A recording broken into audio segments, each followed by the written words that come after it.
ये देखिए दोस्तों, खेसारी लाल यादव का भाई अवैध मूवी का शूटिंग का वीडियो वायरल चल रहा है। भाई देखिए आप लोग, खेसारी लाल यादव फिलहाल मूवी शूटिंग कर रहे हैं अवैध मूवी का, जिसका नाम है भाई अवैध मूवी शूटिंग।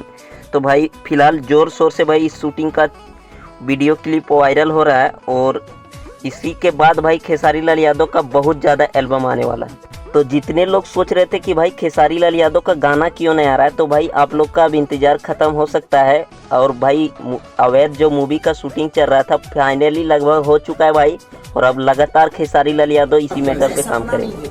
जी, मैं सपने में जीने वाला आदमी हूँ। फिर भी कोई ऐसा ड्रीम है आपका? मेरा ड्रीम है ही नहीं। मेरा ड्रीम एक ही है कि मुझे काम करना हूँ और मुझे अपने भाषा में ज्यादा खुशी मिलती है, क्योंकि इसी मिट्टी ने मुझे इस लायक बनाया है। जहाँ आप सवाल कर रहे हैं, इस लायक अगर मैं बना हूँ तो मेरी मिट्टी ने और मेरे भाषा के लोगों ने मुझे इतना बड़ा किया है।